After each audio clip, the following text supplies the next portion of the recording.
In your opinion, if Liverpool had made the decision on the manager's future earlier, do you think Mo Salah would still be a Liverpool player?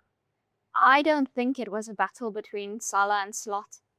I think even at Leeds, his use of words, he says, I don't have a relationship with the manager anymore. We had a very good relationship and now we don't.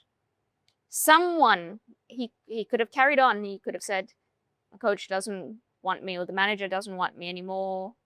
The manager, this, he doesn't. He then changes. Someone wants me out of the club.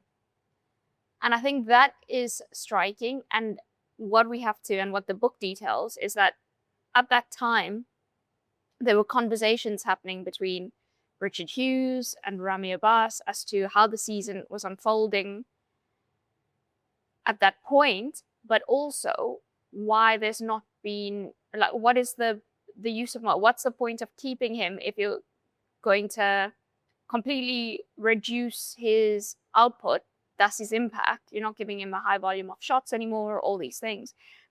And they were smart enough to know the recruitment Slot didn't do. He was heavily involved in it. Yes, it was him who wanted more technical players. Yes, he wanted to control the ball. All those things, yes. But ultimately, the people making decisions are Richard Hughes and Michael Edwards. And the feeling unwanted and stuff comes from higher up. It's not at the Slot level, really. Obviously, there's annoyance that they had a good relationship and then it's disappeared. But people thought that he was trying to get Slot sacked. And the way I know him and the way he says things, I read it as a commentary above. Yeah, because this is the thing. Arne Slot, the head coach, and there's certainly decisions that he will take in terms of the players, did always feel a little like with the Richard Hughes thing.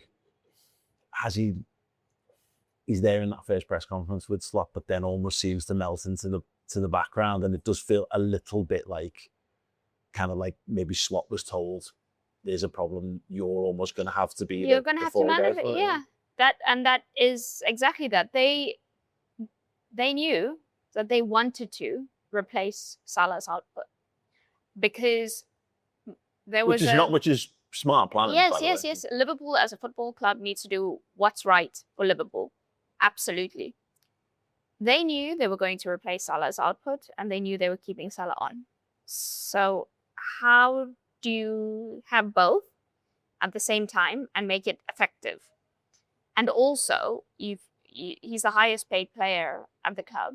But he's the most important player at the club in terms of what he's delivered and the consistency of numbers. So if you're making the decision it has to be like, it needs to be a guarantee, like, but all of it just needs to be slam done. Yeah.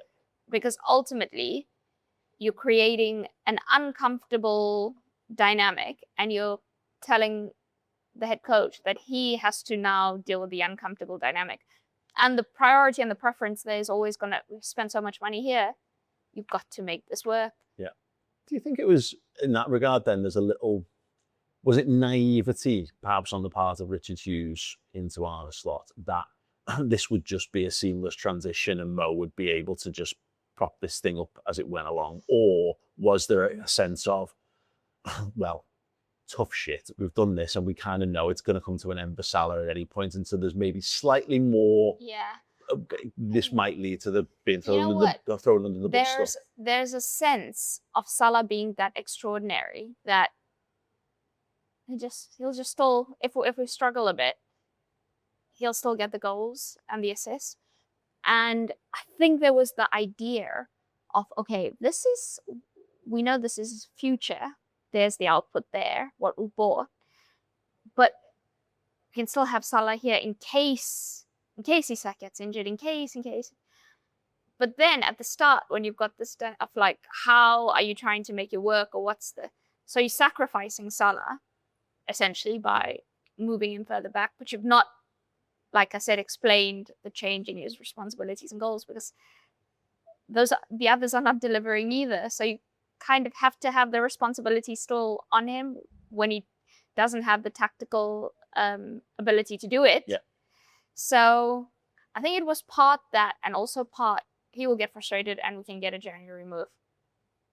Can get money back.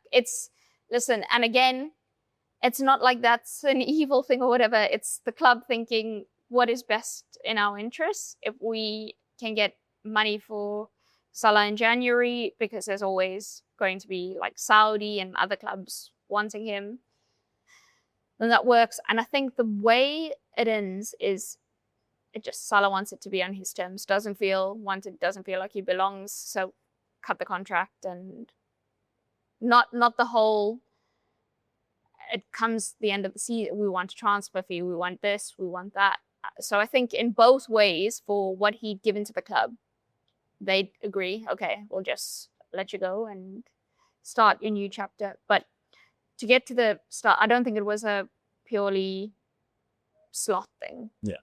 I mean, it's one of those things, isn't it, where at least it's a sad end, because you'd like him to go on a high, and almost if he'd gone the season before, there'd be recrimination, oh, couldn't we have had more, but it would have been enshrined forever as this glorious sort of riding off into the sunset. I think that's one of the things, by the way. The season that he has makes it near impossible for them to think we can't give him the new contract. Yeah.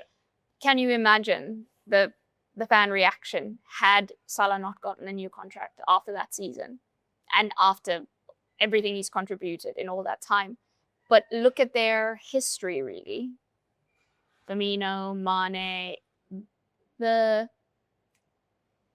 norm is to not to give that new contract. Mm-hmm. But they're just put in a position where they think, oh, and so that also puts them in a situation where we need to replace his output long term, mm-hmm. and we've got an opportunity here to sign these players all at once. We don't know whether we'll ever have an opportunity to sign Flo again. We don't know whether Ikitike will still be on the mark.